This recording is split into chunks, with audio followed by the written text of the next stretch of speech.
या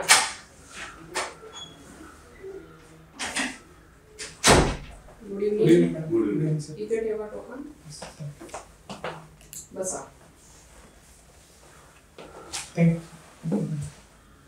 कुठून आलेले आहात तुम्ही? मॅडम मी पुणे जिल्ह्यातील शिरूर तालुक्यातील जातेगाव बुद्रुक या गावावरून आलेलो आहे. जातेगाव मधून आलेले आहात तुम्ही? हो मॅडम. बीटेक ॲग्री इंजिनिअरिंग केलेलं आहे तुम्ही? हो मॅडम. बीएससी ॲग्री आणि बीटेक ॲग्री इंजिनिअरिंग मध्ये काय फरक आहे? Yes madam. बीएससी ॲग्री आणि बीटेक ॲग्री हे दोन्ही 4 वर्षाचे कोर्स आहे, परंतु ॲग्रिकल्चर इंजिनिअरिंगमध्ये फार्म मेकॅनायझेशनचा पार्ट आहे. For example engineering principles use करून क्रॉप प्रोडक्शन कसं इम्प्रूव्ह करता येईल त्यासाठी हा कोर्स डिझाईन केलेला आहे. आणि बीएससी ॲग्री हा जो कोर्स आहे यामध्ये क्रॉप मॉर्फॉलॉजी आणि फंडामेंटल प्रिन्सिपल्स ऑफ क्रॉपचा स्टडी करून क्रॉप यील्ड इम्प्रूव्ह केलं जातं. सर तुमच्या घरी आहे का शेती? हो मॅडम. किती क्षेत्र आहे? 3 एकर आहे मॅडम. त्याचं कामकाज कोण पाहतं? वडील पाहतात आणि आई वडील. तुम्हाला येतं का काही शेतातलं काम? हो मॅडम. येतं. हो. तुम्ही बीटेक ॲग्री इंजिनिअरिंगला जाण्याचा उद्देश काय होता? मॅडम मी पहिल्यापासून म्हणजे ग्रामीण भागामध्ये राहिलेलो आहे, त्यामुळे शेतीबद्दल मला चांगली म्हणजे आवड होती. आणि जो कोर्स मी केलेला आहे त्यामध्ये पण शेतीशी रिलेटेड जे टेक्नॉलॉजी आहे त्याच्याबद्दल हा कोर्स होता, त्यामुळे मी शेती. तुम्ही 2018 मध्ये ग्रॅज्युएशन पूर्ण केलं? हो मॅडम. 18 पासून ते आता 25 पर्यंत काय करताय तुम्ही? मॅडम मी 2018ला ज्यावेळी पासआउट झालो त्यानंतर मी दिल्लीला UPSCच्या कोर्ससाठी गेलो होतो. त्यानंतर तिकडे कोर्स केल्यानंतर मी 2022, 23, 24च्या UPSCच्या मुख्य परीक्षा दिलेल्या आहेत आणि असिस्टंट कमांडंटसाठी 2023चा इंटरव्ह्यू दिलेला आहे. आणि ॲग्रिकल्चर इंजिनिअरिंगच्या टेक्निकलचे जे MPSCचे मेन्स आहेत त्या 21 आणि 22 वर्षाचे मेन्स दिलेले आहे आणि आता फूड सेफ्टीच्या इंटरव्ह्यूला पात्र आहे. तुमचा UPSCला ऑप्शनल कुठला होता? Agriculture madam. ॲग्रिकल्चर? हो. दिल्लीमध्ये किती काळ वास्तव्य केलं? 1 वर्ष मॅडम कोर्स होईल. दिल्लीमध्ये स्ट्रीट फूड खूप फेमस आहे. हो. त्यात कुठे कुठे ट्राय केलं तुम्ही? मोमोज. मोमोज? येस. तुम्हाला बनवता का मोमोज? नाही मॅडम. काय काय साहित्य असतं त्याच्यामध्ये ते माहिती आहे का? पनीर, त्यानंतर कोबी आणि मैदा. मैदा? हो. आणि इतर काही मीठ वगैरे असतं का? हो, मीठ, त्यानंतर मसाले वगैरे असतात मॅडम. स्ट्रीट फूड खात असताना बघा काय काळजी घेतली पाहिजे बरं आपण सामान्य नागरिकांनी? ज्या ठिकाणी आपण स्ट्रीट फूड खातोय तो जो वेंडर आहे त्याची प्रॉपर हायजेनिक मेंटेन आहे का ते चेक केलं पाहिजे. त्यानंतर जे ठिकाणचं स्ट्रीट फूड आहे तो जो तेल वापरतोय किंवा जे मसाले वगैरे किंवा जे इन्ग्रेडियंट वापरतोय ते प्रॉपर आहेत का, किंवा सपोज तेल वापरत असेल तर ते किती वेळा रियूज करतोय फ्राईंगसाठी, अशा गोष्टींची काळजी ते मॅडम एकदम म्हणजे नॉर्मल जरी आपण पाहिलं तर ते तेलाच्या रंगावरून आपण जस्ट बेसिकली जज करू शकतो की किती वेळा. जास्त काळ्या कलरचं तेल जर झालं असेल किंवा त्याच्यातून जास्त स्मोक येत असेल ज्यावेळी आपण फ्राय करतो त्यावेळी ते कळू शकतं की किती वेळा म्हणजे फ्राय झाले. म्हणजे स्मोकिंग पॉईंट ऑफ ऑइलनुसार आपण ते जज करू शकतो की किती वेळा यूज केलेलं आहे ते. सध्या आपल्या महाराष्ट्र राज्याचे कृषी मंत्री कोण आहेत? माननीय श्री माणिकरावजी कोकाटे साहेब. तुमचं बीटेक झालेलं आहे बघा, ॲग्रिकल्चर इंजिनिअरिंग. येस.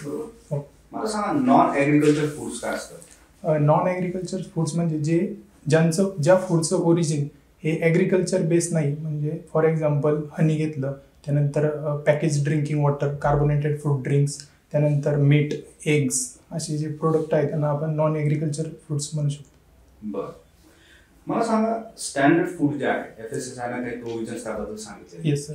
काय मुख्य प्रोव्हिजन्स आहेत बरं? त्यामध्ये सर ग्राहकांना सेफ आणि होलसम फूड प्रोव्हाइड करणं हे सगळ्यात महत्त्वाचं प्रोव्हिजन आहे त्यामध्ये. ओके. येस. आता तुम्ही तेलाचा पण उल्लेख केला. Yes sir. मला सांगा हायड्रोजनेटेड ऑइल काय असतं? हायड्रोजनेटेड ऑइल म्हणजे सर मला म्हणजे सर ॲक्च्युली शुअर नाही, परंतु मी सांगण्याचा प्रयत्न करतो. जे काही अनसॅच्युरेटेड ऑइल असतं त्यामध्ये हायड्रोजन ॲड करून जे सॅच्युरेटेड ऑइल तयार होतं त्याला हायड्रोजनेटेड ऑइल असं म्हणतात. बरं, एकदा चेक करून घेतो. Okay sir. येस. बेसिकली बघा सॅच्युरेटेड फॅटी ऍसिड्स आणि अनसॅच्युरेटेड फॅटी ऍसिड्स हेल्थसाठी कोणतं चांगलं असतं? Unsaturated fatty acids. काय रिझल्ट त्याच्यामध्ये?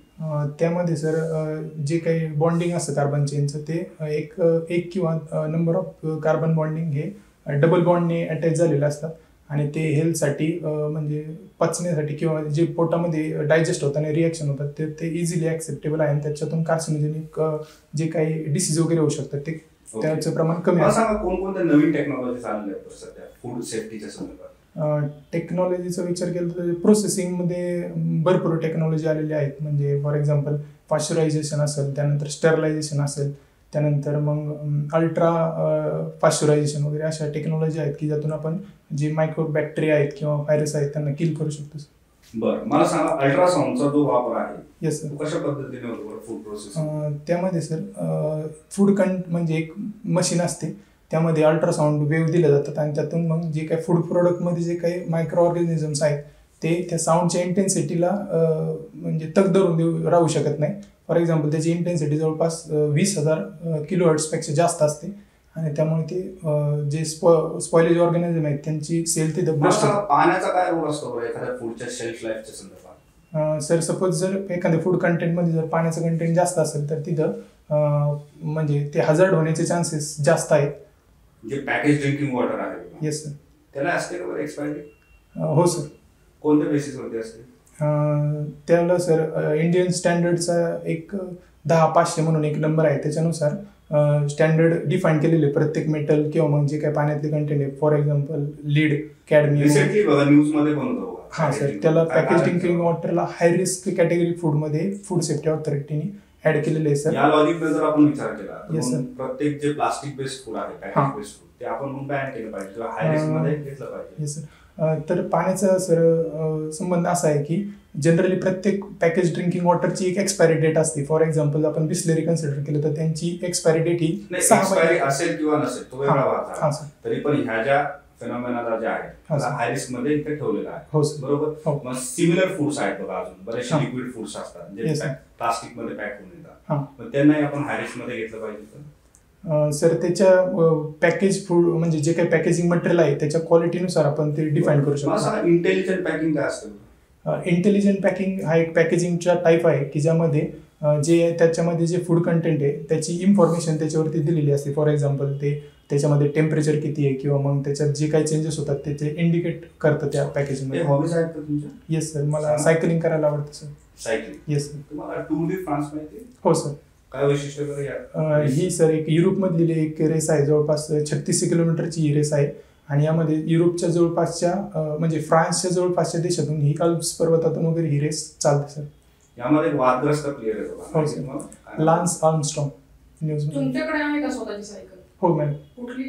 फॅन्टम ब्रँडची सायकल आहे माझी मॅडम. तुम्ही किती सायकलिंग करता मग डेली? डेली सर मॅडम मी आता लायब्ररीमध्ये जाण्यासाठी आणि येण्यासाठी रोज यूज करतो आणि वन्स इन अ वीक वगैरे मी छोटा 2-3 हो, म्हणजे तुमचं डेली साधारण किती अंतर कापलं जातं? 5 ते 6 किलोमीटर मॅडम. 5 ते 6 हां. किलोमीटर. तुम्ही फूड टुरिझम विषयी ऐकले का? Yes madam. काय असतं ते? तर त्यामध्ये एखाद्या एरियातील जे काही स्पेसिफिक फेमस फूड आहे त्याच्यासाठी लोक तिथे येऊन ते खाऊ शकतात. फॉर एक्झाम्पल आपल्या इकडं ज्यावेळी हुरड्यामध्ये धान्य येतं त्यावेळी हुरडा खाण्यासाठी खूप लोक बाहेर म्हणजे गावाकडे वगैरे येऊन पार्ट्या करतात, तर त्याला फूड टुरिझम म्हणू शकतात. तुमच्या गावामध्ये असतात का असे काही फूड पार्टीज? नाही मॅडम. तुमच्या गावामध्ये नाहीये? नाही. तुम्ही या डिपार्टमेंटमध्ये आल्यानंतर इनोव्हेटिव्ह काय कराल बरं? मॅडम इनोव्हेटिव्हसाठी आता जे काही नवीन टेक्नॉलॉजी, फॉर एक्झाम्पल सोशल मीडियाचा यूज करून मी काही काम करू शकतो. फॉर एक्झाम्पल माझ्या एरियामधील जे काही फूड बिझनेस ऑपरेटर आहेत त्यांचा एखादा व्हॉट्सअपचा ग्रुप वगैरे यूज करून त्यांना काही नवीन जे स्टँडर्ड आलेले आहेत ते कळवू शकतो. किंवा जे काही कन्झ्युमर आहेत त्यांना जर काही कंप्लेंट वगैरे करायची असेल तर ती त्या व्हॉट्सअपच्या माध्यमातून ते करू शकतात. हा एक यूज झाला सर मॅडम. आणि आणखी असे इनोव्हेटिव्ह हेल्पलाईन नंबर वगैरे जारी करून कन्झ्युमरमध्ये अवेअरनेस किंवा त्यांच्या काही समस्या असतील तर ते त्या ठिकाणाहून नोट करून घेता येतील मॅडम. चालेल, येऊ शकता तुम्ही. All the best. Thank you madam. Thank you. Have a nice